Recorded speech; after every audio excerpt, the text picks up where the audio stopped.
Hello everyone, welcome back to my channel or a LinkedIn profile if you're watching the LinkedIn live. And in this session today, I think you guys already know, but just so you guys know, we are going to talk about the AIOps Roadmap. Okay. Now, if you're new to this channel or my profile, feel free to subscribe or follow.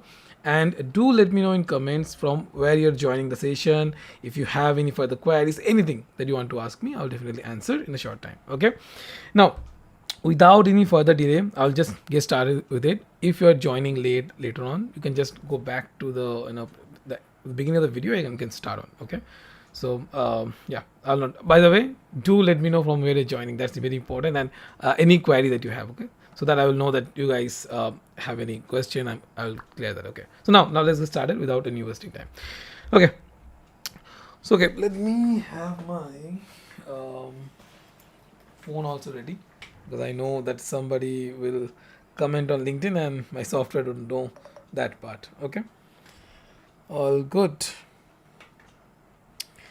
Okay, so very first thing, like you guys might know or might don't know. So I will just start with the very basic, like what exactly is AIOps. Okay, so AIOps, which stand for Artificial Intelligence for IT Operations. Okay, and this refers to the use of artificial intelligence and machine learning technologies to enhance and automate IT operation. Okay, and AIOps platform leverages data analytics and automation to improve efficiency, performance, and reliability of IT services. Now, this is a very vague definition, but from Wikipedia and similar kind of resources. But now let's try to understand. It's talking about what? It's talking about usage of AI and for what? Using for the IT operation.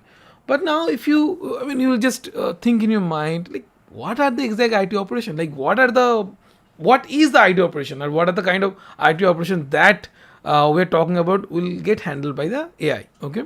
Now let's just try to understand that part. Okay, what are those IT operation where we can implement this AI ops? Because without knowing why, you cannot learn anything, right? You cannot learn aimlessly. You have to understand what you are learning and why you are learning and where to apply that knowledge, right? So these are the, you can see on the left side of the screen, all the use cases. Okay, and I will just go one by one.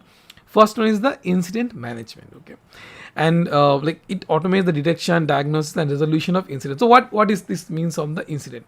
There could be a downtime, there could be a bug happening, there could be site reloading and reloading or loading, there could be n number of issues. Okay, we call this incident or issues. Okay, so using AI, if we can automatically detect, and if you AI can automatically give a resolution, so we don't have to even wake up at 2 a.m. or 3 a.m. by client to fix that issue, right? So that's a very good use of tooling, right? Then performance monitoring, which continuously monitor the performance of application, network, and infrastructure. And if there is any issue in performances, it will automatically debug and fix it. Okay, that's one of the use case of the this AIOps in the performing in the operation. And the performance monitoring is a part of the IT operation. Okay, similarly, there is event correlation analysis, which is the root cause analysis. Then capacity planning and optimization, which is the infrastructure part. If you want to add more resources instead of manually doing it, if AI can do that automatically via the, like, say, past data usage or maybe predictive implementations.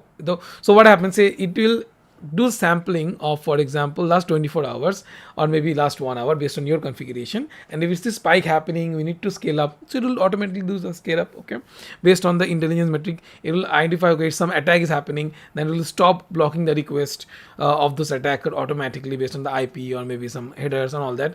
And then it will just block those malicious traffic and allow only the proper normal traffic. So this is kind of very basic use cases we're talking about. Okay, then the predictive maintenance. For example, you have multiple software system or say multiple OSs. Okay, there you see there could be a issue could happen, or maybe it needs upgrade or maybe maintenance or patching. That also can be done via the help of AIOps as a part of the predictive maintenance.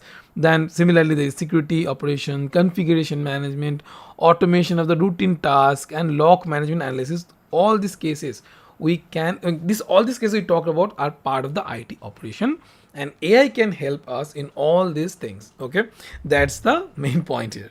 Like people know, okay, there is there is IOPS, there is there is AIOPS, but they don't know where to apply that knowledge. Okay, so that is where this is handy. So you to know that where to apply that knowledge.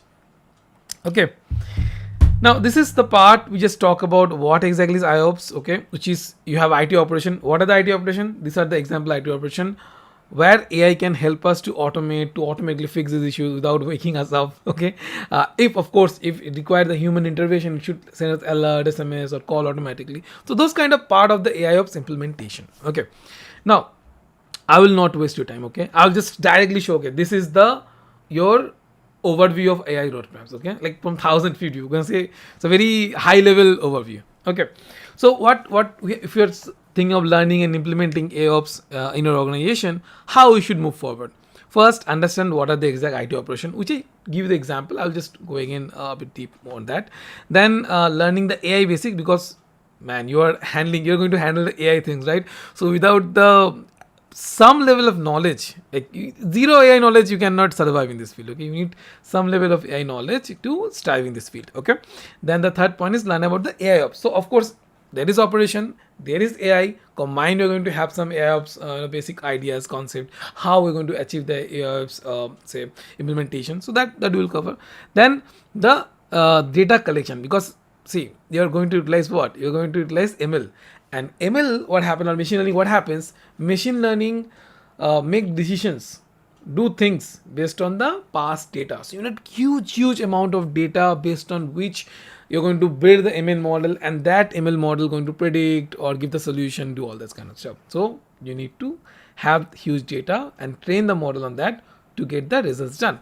Then you have the model, you have the data, but it's not that easy. I mean, you need an infrastructure to hold that much data, process that much data, and also build the models, then deploy the models as a form of application and all that, right? So you need a proper infrastructure and tooling. Then there is the model. Of course, since you're developing model, then you need strategies to deploy the model, and of course do the continuous training. Then implementation. I mean you have built all this, right? Then you have to go the implementation and the integration of all these things. And then the eighth point I'll again go discuss in very detail about the automation and optimization. And ninth one is the expansion and scaling. Why I'm coming to the ninth point also, I'll just give you a brief. Because you don't go ahead and, if you have, for example, you're running an old system, you don't go and just suddenly replace the entire system. Things will go break and you will be not in a state to fix all these things. Okay, so instead, like deploying everything is a like once, you just go with the gradual implementation, like slowly make some changes, see how it works, get the feedback and make improvement, and then that's how you should be deploying or implementing AIOps in your current system. And I'll come to all that. Okay, don't worry. So this is a very basic overview of the AIOps roadmap, and I'm now going to explain each and every all these points to you guys. Okay, before that, let me check if any questions. Otherwise, I'll just quickly move forward.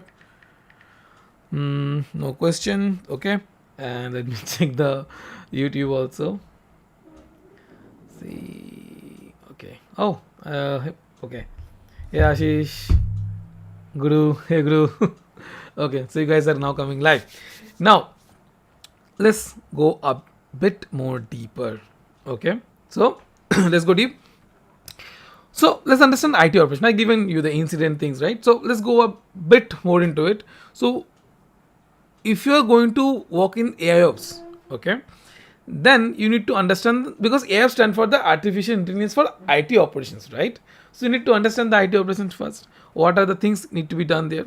First, understand the operation management, which is the focus is the customer and continuous improvement. Of course, that's the focus of the. Even if you see the DevOps also, the continuous improvement was the big part of that, right? Then comes to the incident management, like use the monitoring tools to detect and log the incident promptly, and of course based on that make a decision, root cause it and fix it. Okay, then problem management, which is the root cause analysis. Then change management, suppose some change happening, what could be the potential risk, what could be the affected resource and all that. Okay, then the asset and configuration management, because as a part of IT operations, they have to, or say you might also have to have all this kind of resources, configuration, all that you have to maintain. Okay, then release and deployment management. I think this is one of the big part of the operations team to release, do the deployment, do the rollback if there is an issue, then gather the data, right? That's the manual part if you think about that. Okay, and then you need to know these are the IT operations are there as a normal IT operations guy have to handle all that, okay, or oops guy has to do that, okay. So understanding of the basic IT operation, because if you don't know what to improve, then how will you improve it, right? These are the things that, like, I've covered the basic point that you need to improve using the AI, okay. Then of course, since we're talking about the AIOps, you cannot miss the AI part. So learn basics, at least the basics of AI, because you might think, okay, for ML ops, I mean, I particularly suggest learning the basic ML, but if you know a bit of it, you can still kind of, can go. You can still go there, okay? But in particular to AI ops, without knowing a bit of AI or ML, it will be extremely hard, okay? So understand the basic of AI. For example, of course, the understand AI implication, machine learning basics, okay? Like like what is the supervised learning, unsupervised, reinforced learning, all these things you have to learn. Then the deep learning basics, probabilistic reasoning in AI, okay? Then natural language processing, neural networks, all these things, okay? I'm just giving a very bit overview. All these things you have to learn. I will not say extreme deep way like a AI engineer or say as a direct ML engineer, but at least you should have an idea of what they're doing and how can do that. Not the implementation part of the AI part, but at least how to do that. That you need to know. Okay. Then comes to the AIOps basic. Of course, you learn about the basic IT or say IT operation. Then you learn about the basic AI. Now let's learn about the AI ops. Okay, so in AI ops, basically you have to do two parts. Okay, two main components here. One is the data collection, which is the collecting the data like logs, metrics, event data. Like, so you have very specialized task there. Okay, which is collecting the system related data, application log related data, right? And then use the AI and ML algorithm to analyze this collected data, to run predictive analysis on this, to find the root cause and all those things you have to do. Okay, and what are the benefits of using the AIOps? It automate, like, if you have any kind of or like say repeated tasks, you can automate them, and it can reduce the overhead of the IT guy who might be sleeping or maybe not available moment, or maybe want to focus on other business logic, like where you need to focus more, this kind of stuff, right? And proactive management. Suppose some issue is going to happen, okay, if we can catch that issue, if we can root cause quickly, it's all our time saving, it's all, we can deliver more value to it, right? So that's another benefit to it, right? So if you're going to learn AIOps, of course start with the basic IT operations, but you need to know, if you don't know, you need to know about that. You need to learn about the AI and then learn, okay, using AI, how you can like analyze the say log data, and I will come to how you can do that and how can you do the analysis and do all kind of predictive analysis, root cause analysis and all this kind of thing, okay?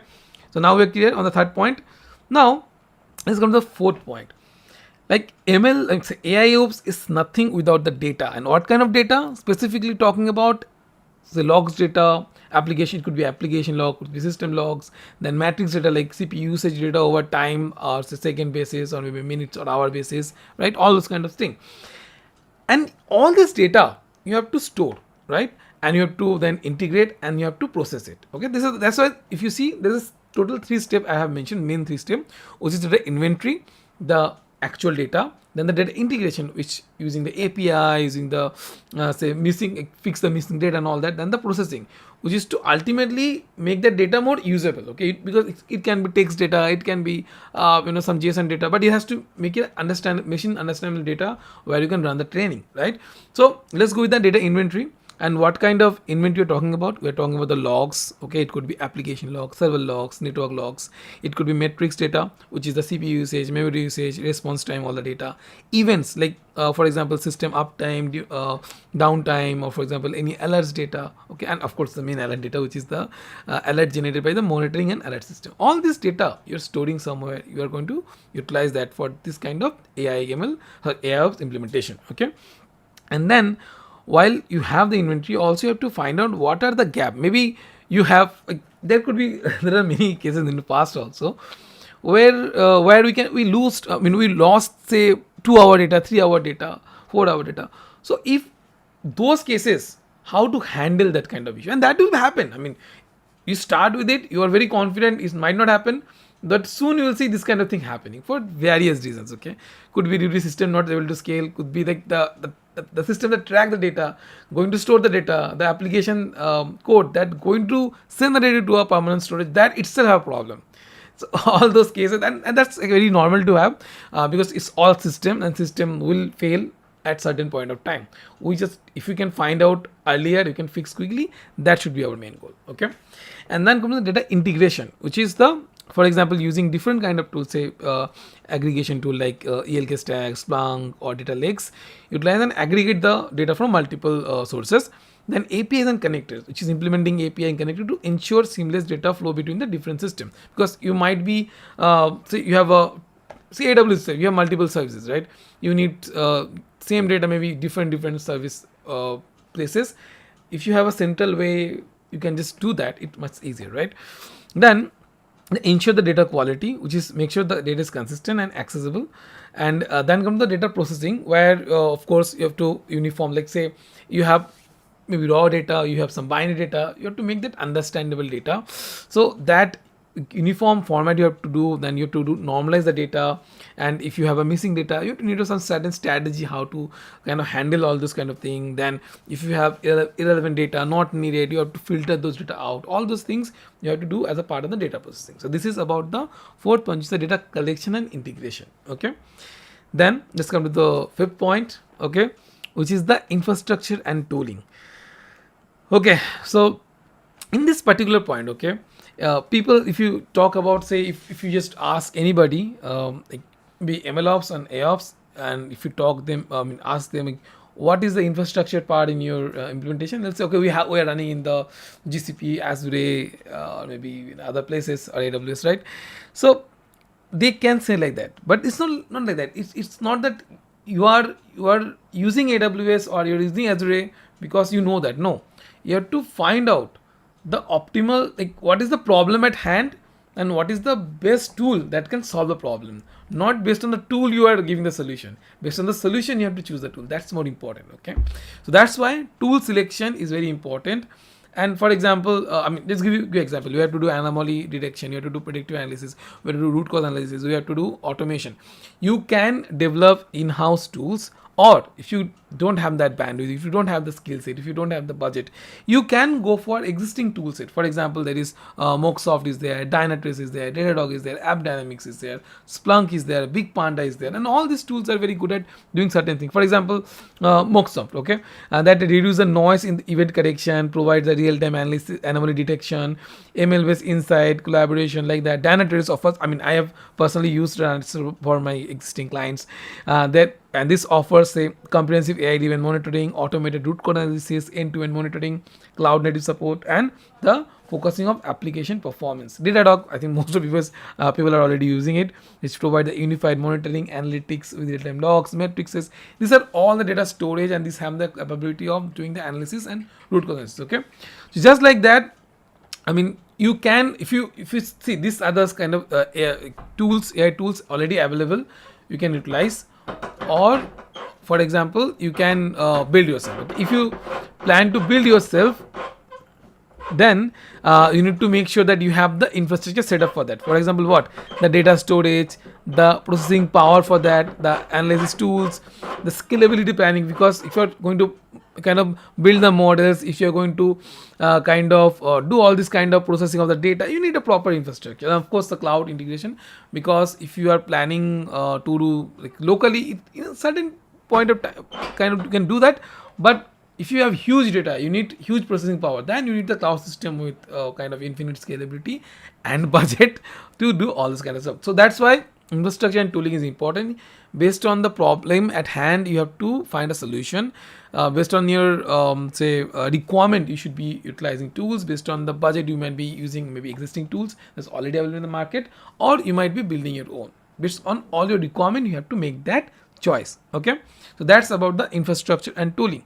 Now, model development. So if you finally decide to have your own infrastructure, you're going to build your own model and you do all this kind of stuff, then come to the model development and training, which is first, there is 3 steps. Okay, first step is the algorithm selection, then is the model training, and then AI modeling and testing. Okay, so all these kind of things you have to do. Okay, then let's like say there are two kind of learning. One is the supervised learning and is the unsupervised learning. So for supervised learning you need the level, so it should have a say particular leveling of the data. For unsupervised learning you don't need the leveling. And if you think about like say what are the use case, for example if you have you need an anomaly detection, then using the say supervised learning, which is say for example algorithm, superior vector, machine SBM, neural networks, you can utilize that. Okay, for unsupervised learning, you can use the k-means, clustering, isolation for it principle. All this kind of algorithms are there. You need to not go and jump right away. You go by the flow. First learn the basics, like all the basics of the AI, basic of the operation. Then you come to this kind of model development. You need to learn the basics and then all this. Okay, so see, this is the algorithm selection where you will be selecting the algorithm. Then after you select the algorithm, then you have to choose, like say build the models. And when you are like training the models, you need to make sure you have that enough data based on which you will be training the model. Then you need to decide on how should be the training process, where you're going to run all this kind of model training. All this you have to make the selection. Okay, and there are after you build the model, you have to make sure you're testing. For example, you are doing the F1 score testing, you are doing the accuracy testing, you are doing the precision testing, or maybe ROC AUC testing. All this testing you have to perform on the model to make sure the model giving you the proper result. It will be not 100% perfect, okay, but at least it should be bare minimum 60 to 70% final as a final product. Okay, that you have to achieve. Then the AI modeling and testing, which is the say you need to have a pipeline setup, because every moment, you know, like once you're building a model and that's it. No, every time there is a code change happening for by the ML engineers, or if you're working with ML teams, you're making changes, any changes at all, you need to rebuild the model. So there has to be proper pipeline, proper testing, and all this kind of stuff. Okay, so that's why you need to have algorithm selection, model training, and AI modeling and testing of the like thoroughly test and have the automation in the place to build the models. Okay, so that's about the sixth step. Now seventh is the implementation and integration. Like you have your model ready, if you have your infrastructure ready, you have everything ready, but are you going to like suddenly switch from your existing monitoring system or existing solution to this? No, it's about you have some system. For example, you have your infrastructure running, if you have your application running, all these things are running, you make your this implementation as a new part of the existing system itself. You're not going to replace, you're going to integrate this new solution with the existing systems. Okay, for example, you have application log, you have system logs. If you have developed this kind of model, okay, or and have the infrastructure to process and utilize the model to do the predictive analysis or do the anomaly detection, or maybe a root cause analysis, you have to run first on some small projects or pilot project or maybe a part of the system, and you have to observe, is it working, is it giving us the the desired results, is it working at all? That kind of decision you have to make. And if that works, then gradually you make that part of your entire system. So slowly 5% and 10% of the system you first deploy the solution, see it's working fine, then you make another kind of an advancement, maybe more 20-30% of the system you apply this new solution. Because running all this infra, running all this model development, it's costly scenario, and if it's not giving you the result, you need to think about it might be not the right way. You have to make some changes. Okay, so don't directly go and deploy or implement for everything. First you do pilot projects. Okay, so you create the pilot development, then monitor and gather feedback, then see that it's working, then deploy the tools to other workflows. Okay, that's how you should proceed. And then the 8 is the automation and optimization. Okay, because see this is one of the main, there are many use cases I talk, right? So if you see any opportunity to automate any task or say via this kind of AI implementations, you should be doing that. Okay, so and specifically the common task, you should be converting that first, because that common task is something like you do it, but sometimes you forgot. Humans will do errors, right? So if you want something to be happen on time and repeatedly, automation to be there, you can implement all these solutions, right? That will be very good.